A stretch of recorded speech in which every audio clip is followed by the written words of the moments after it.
Bangunan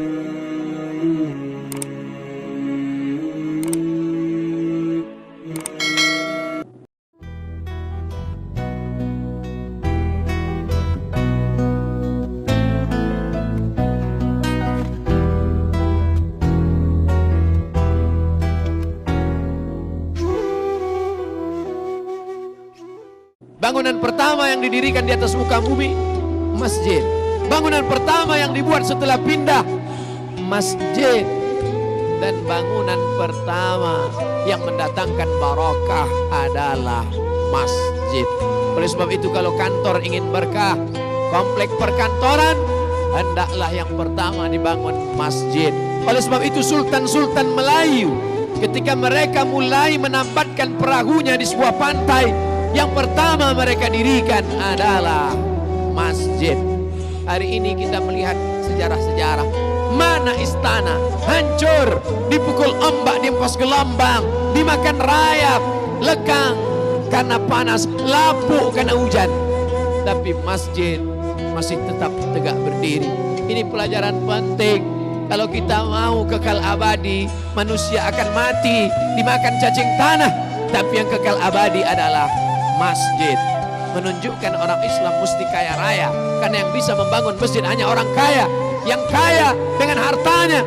Man bana masjidan, siapa yang membangun masjid, banallah mithlahu baitan fil jannah, maka Allah sudah membangunkan untuknya satu tempat dalam surga. Man bana masjidan, siapa yang membangun masjid dengan hartanya, titik pilu keringatnya, banallah mithlahu baitan fil jannah, dibangunkan untuknya satu tempat dalam surga.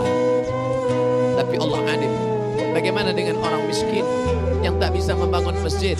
Man shalla itsnatai asyrata rakaat, siapa yang salat sunat 12 rakaat bil yaumi wal lailah, sehari semalam, siang 12 jam, malam 12 jam, yang laksanakan salat 12 rakaat, 2 rakaat sebelum subuh, 4 rakaat sebelum zuhur, 2 rakaat setelah zuhur, 2 rakaat setelah maghrib, 2 rakaat setelah isya, 12 rakaat salat rawatib qabliyah ba'diyah muakkad setelah salat fardu, sebelum salat fardu.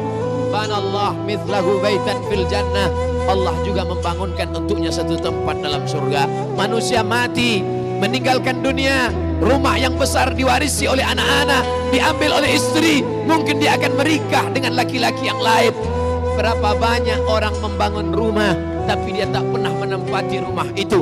Berapa banyak orang membeli mobil, kendaraan mahal, tapi dia tak pernah menaikinya. Berapa banyak pencari rezeki, tapi rezekinya dinikmati orang lain. Perlu dipikirkan sejenak. At-tafakkur sa'ah, berpikir sesaat, khairum min qiyami lailah, lebih baik daripada beribadah sepanjang malam. Orang beriman berpikir sesaat. Yang hari ini beribadah, banyak ibadahnya, khusyuk dia, tapi setelah mati akan putus. Idza matal insan, dalam Sahih Muslim, idza matal insan, kalau manusia mati, inqata'a, putus amalnya. Tapi ada yang tetap mengalir, shadaqatun jariyah, tanah yang pernah dia wakafkan untuk masjid. Yang tak sanggup memberikan tanah, semen, yang tak sanggup berikan semen, batu bata, pasir, kerikil, sekecil apapun kontribusi kita akan ditunjukkan Allah. Faman ya'mal mithqala dzarratin khairan yarah, sebesar biji sawi pun akan ditunjukkan di hadapan Allah Subhanahu wa taala. Yang bisa dengan hartanya, pakai hartamu. Tapi ada orang yang tak punya harta, tapi dia juga punya kontribusi terhadap masjid. Siapa itu? Orang yang dititipkan Allah jabatan, amanah, kekuasaan. Pakailah untuk menegakkan agama Allah. Agama Allah tidak perlu dibela, Allah tidak perlu ditolong. Huwal Aziz, Allah Maha Perkasa. Huwal Jabbar, Allah Maha Kuasa. Kita mendirikan masjid bukan untuk menolong Allah. Andai kita punya jabatan, tak pernah sekalipun dipakai untuk menolong Allah. Allah tidak perlu kita. Allah Maha Perkasa, Allah Maha Kuasa.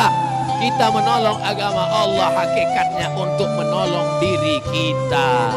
Intan surullah, kalau kau tolong agama Allah, yansurkum, Allah akan menolong kamu. Pada saat kaki tidak dapat tegak berdiri, tak ada yang bisa menolong. Yauma yafirrul mar'u min akhi, orang akan lari dari saudara kandungnya. Wa ummihi wa abi, lari dari ibunya, lari dari ayahnya. Wa sahibatihi wa bani, lari dari istrinya, lari dari suaminya, anak-anak tak bisa menolong. Likulli imri'in minhum yawma idzin sya'nun yughnih. Maka pada saat itu yang bisa menolong hanya amal, amal, amal. Salah satu amal yang kekal abadi adalah membangun masjid. Tapi jangan bangga sesaat kalau sampai satu waktu saja kosong masjid, tidak ada sholat berjamaah. Zuhur, asar, masa genting, siang, maghrib banyak orang datang, subuh tak ada yang datang. Istahwadat alaihimus syayatin. Satu kampung, satu negeri sudah dikuasai oleh syaitan. Oleh sebab itu, maka ini sholat kita laksanakan menurut tuntunan Quran dan Sunnah Rasulullah Sallallahu Alaihi Wasallam. Maka siapa yang hidup hari ini akan bangga di hadapan Allah Subhanahu Wa Taala. Masjid Nabawi tegak berdiri 1441 tahun lamanya. Tapi sampai hari ini, siapa yang mewakafkan tanahnya dulu? Siapa yang menegakkannya bersama Nabi? Siapa yang ikut bergotong royong? Semua orang yang sholat di Masjidin Nabawi mengalir pahalanya kepada dia. Ma la yutraku kulluh, la yutraku kulluh. Kalau tidak pernah dapat dilakukan semuanya, jangan pernah tinggalkan semuanya. Kita mesti berkata kepada generasi ke depan, bangunlah masjid dengan hartamu, dengan tetes peluh keringatmu, dengan air matamu.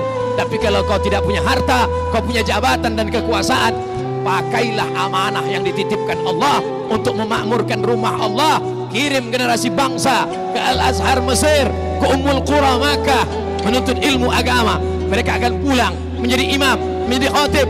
Liyunziru qaumahum, memperingatkan umat, la'allahum yahdharun. Mudah-mudahan mereka mendapatkan peringatan.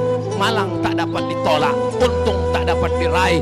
Ajal kuasa Allah, malaikat maut tiba, kita pun akan mati menghadap Allah. Orang-orang yang mati dalam kubur itu ditanya oleh Allah, hai mayat, hai jenazah, kalau kau diberi kesempatan hidup, mau apa? Mereka berkata, laula akhartani ila ajalin qarib.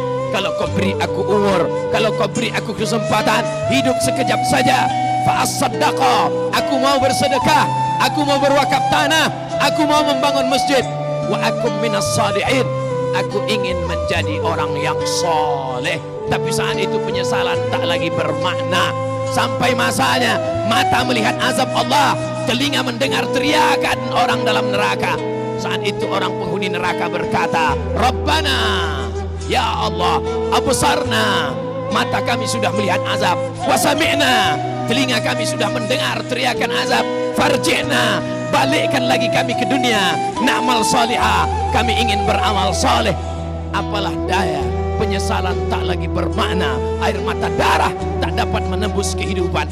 Ketika ajal masih jauh, ketika umur masih panjang, ketika roh masih bersemayam dalam jasad, bersedekahlah, gunakan harta, gunakan kuasa, menolong agama Allah, sampai akhirnya mati tiba, baik karena penyakit, kecelakaan lalu lintas, atau memang ajal sudah sampai. Semua hanya kata manusia. Mengapa dia mati? Kena penyakit. Mengapa dia mati? Kecelakaan. Kenapa dia mati? Pesawatnya meledak. Kenapa dia mati? Karena tenggelam. Itu hanya takdir Allah. Tapi yang paling penting adalah apa yang akan kita bawa setelah kematian.